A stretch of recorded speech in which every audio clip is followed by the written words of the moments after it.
Welcome back to another first impression, this time for the anime Shibou Yuugi. Synopsis on any list. At just 17, Yuki is a professional desk game player.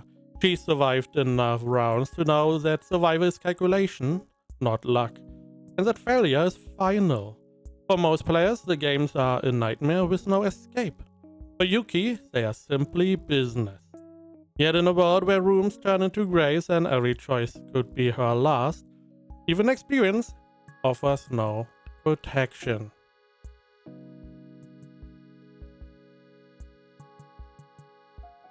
This show is a prime example why I decided to watch more anime, because I feel like a show like this I would probably never watch unless someone, showed it to me.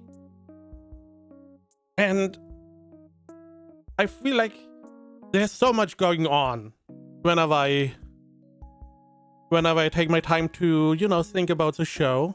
Now, on the surface, we have Yuki, who is the silver-haired girl, who is a professional desk game player.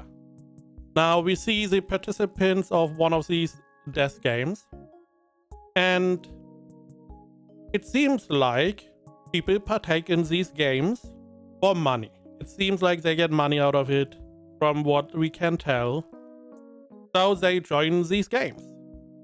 Now, these games are not necessarily a free-for-all, everyone against one another.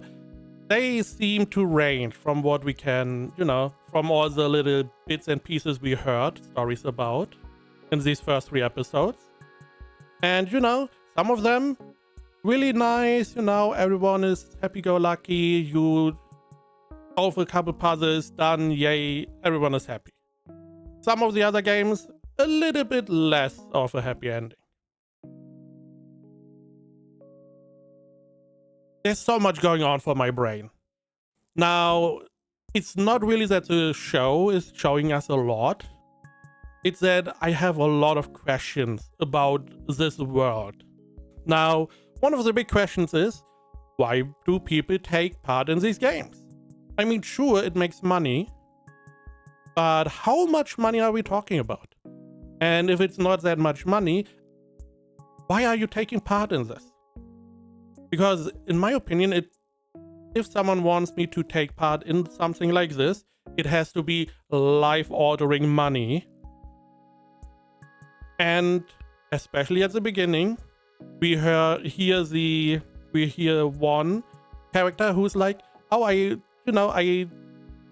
took part in one of the games 2 years ago, and I'm back here for money. And I'm like, what did you do? Did you burn it all? Was it not enough? If it's not enough, then what is the outside like? Because we have a game, which means we have organizers that organize these desk games, meaning we have even viewers that get alluded to, which, if I think about this, I'm technically the viewer. Is that the point? That I'm the viewer? I'm the one responsible for this? I wouldn't like that. Just FYI. However, they're like viewers, so we have a host construct, meaning there's like entertainment. And it feels like that the outside world is not that good at the moment. Now, in these 3 episodes, we don't really get many answers to these questions I have. We are mostly spending time in this beautiful world of a desk game. And some of the stuff is crazy. I personally, I was taken aback. Now, because I watched the first episode. The first episode is a really long one, really nice. Get a lot of... You get a lot in the first episode, let's say that. Now, as I checked the anime, the name is Shibou Yuugi, and taking part in desk games to put food on the table. Which is like, okay. I was like a little bit primed. And I had 2 ideas. One idea would be, it's like, you know, it's not really a death game. It's a happy-go-lucky. We try to survive. We try to make the best. We hold together. It's this kind of game. You know, show. And the other one was like, okay, it's a real death game. And stuff is going to go wrong. Those two ideas I had. Now I was right with one of them. Yay! But even I was not prepared.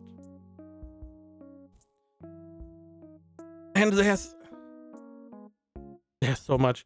Now, character-wise, these characters we get introduced to. We have Yuki. She seems a little bit cold, calculating. You know, she's not very emotional.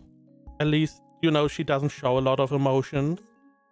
You know, she feels cold.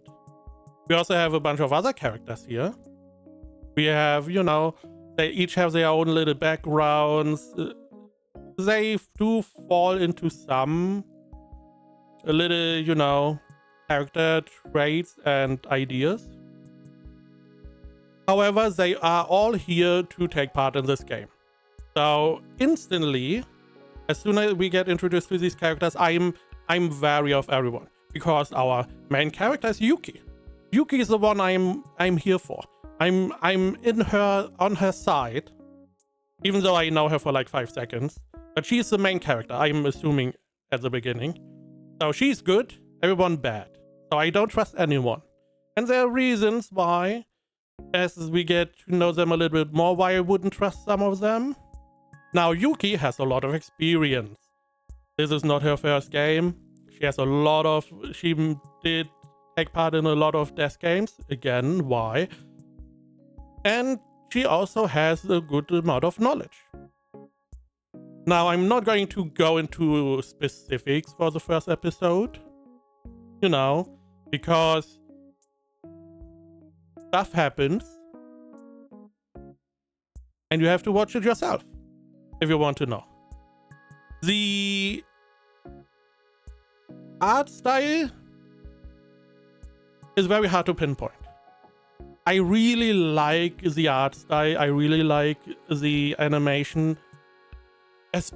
Especially the art style. I find it is very beautiful. However, I am going to show you an example. No spoilers, don't worry. So this is more or less the beginning of episode 1. So we have a beautiful shot. Let's play it off a little bit more. This, our main character, Yuki. Beautiful, looking really nice. And most of the times we see a character close up in this way. Very beautiful. Now we change. This is how some of the scenes look like. This is not like, oh, it's 80% this and no. It's like some scenes look like this. And the face is not painted in. It looks a little bit more like watercolor. Not that I know anything about art, but it looks a little bit specific. Now, it doesn't look like they quote unquote phoned it in. It looks different. I assume they saved a little bit of budget. And the face is not painted in, but it still looks good. For some reason, I like this style. For the in-between things where we don't need these super high, beautiful shots, I like this for some reason. It helps that we have some good animation. We can even go a little bit further, you know, a little bit closer. And we, again, no face, good animation. I like the style. I mean, sure, the background is, you know, painted and it's like the animation is on top of that. But that is fine.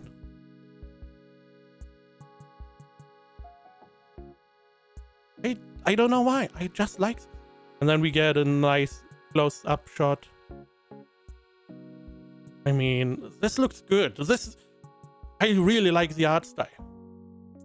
I really like it. And you also see because the first episode has such a long runtime, they take their time. It's not like we have to go in, we have to go to the plots. No.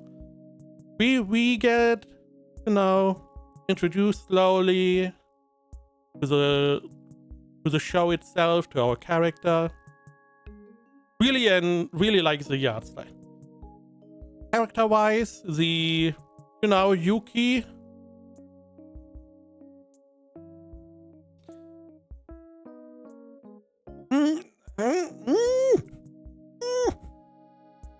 Character-wise, I like Yuki.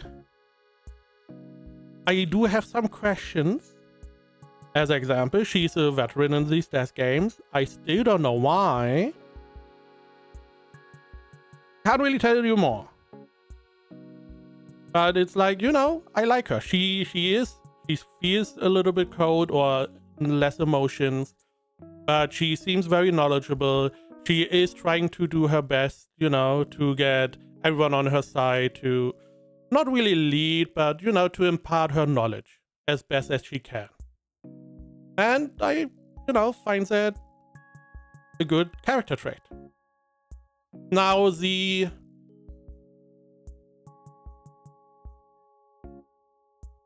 story itself, we don't really get to know much in the first 3 episodes of the overarching parts. We get bits and pieces every now and then. I'm assuming we get a little bit more later as more stuff unfolds. There's so much. My brain, my sad little brain. I really like art style. I like the concept. Because, you see the characters all like, beautiful women, all in maid outfits. Which, why not? I mean, if this is broadcasted for an audience, which hopefully is not us, then why not make it, appeal to them? We have a bunch of different characters you can root for. You can, be like, oh, I like this character, I like that one, maybe this one. We can see how they solve these, puzzles. This is always good if you have a show with puzzles. You can be part of the solving. You can be there, okay, they tried this, maybe this could be, you can play along a little bit. I mean, you do need to pause, most likely, so you can have a little bit time to think. But I do enjoy it. Now, I am going to go into some spoilers later, not now. Let's go to some ratings. Now, 3 episodes in, these ratings are arbitrary. However, this is like essentially 4 episodes. So I feel like I have a pretty good idea where it is going to end up ratings-wise. Now, any list has it at 78%. My anime list at 7.8 with 8k users. In my opinion, we need more, because I would give it at this point, again, there are some questions I have, a strong 8 out of 10. I really enjoy it. I really like the art style. I like the character. It made me feel things that I, feelings get awoken that anime rarely get to awake. So I enjoy it quite a bit. Now, we're going into spoiler. You have been warned. Spoiler warning. I'm so conflicted. So, again, spoiler warning. Last time, first episode, as you probably know, this is the cast for the first episode. And as the first episode, progresses, I'm like, I don't really like any of these characters. I mean, Yuki, she's our main character, fine. We probably get to learn more about her later. Now, the blue-haired girl, The black-haired girl, I mean, she didn't last long. The pink-haired girl, I did not really like. I felt like she was a little bit manipulative. And the red-haired girl, you know, she seemed...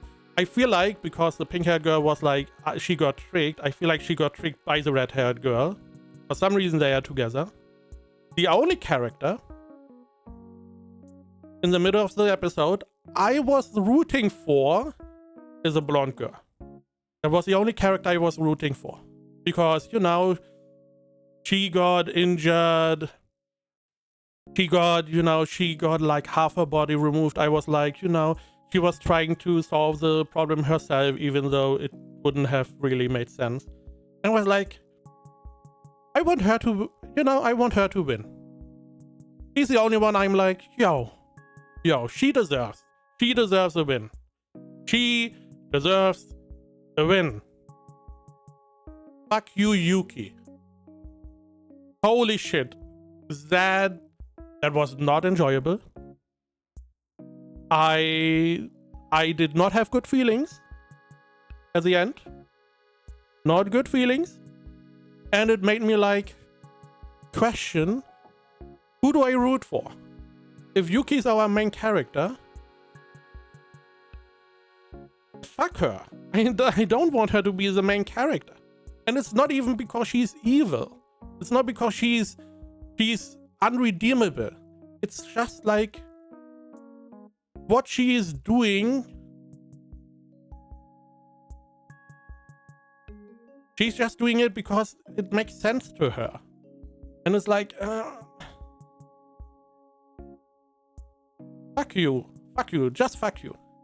Then we had like second episode where we start a new game. We have the third episode where at the end, because at the end of the second episode and then third episode, I was like, okay, you know, maybe I can root for Yuki. She's like, okay, calculative, everything to help her win the game. Okay, understandable, you want to win 99 games. Why? I don't know. I want to know why. I also want to know why everyone in the second game is like a veteran. They were there for like a bunch of... So many questions. I feel like this would be all answered if you get more information about the outside. We got a little bit of a glimpse for some of the characters, which, you know, we have the glasses girl. She wants, because the outside feels like people go crazy, they go fanatical, and she doesn't want to live in there. And it's like, okay, maybe, you know, maybe I can root for Yuki. I can be like, yo, MC, okay. And then at the end of third episode, I was like, why? I was, you know, I was back on your side, and now you are like an asshole, and I'm like, why? Why? We know that blonde girl is insane. She doesn't. So why? Why? I'm definitely very interested in the reasoning behind Yuki, why she's trying to reach 99 games. I am also interested in that special horrible game that happened. I feel like that is going to be very important.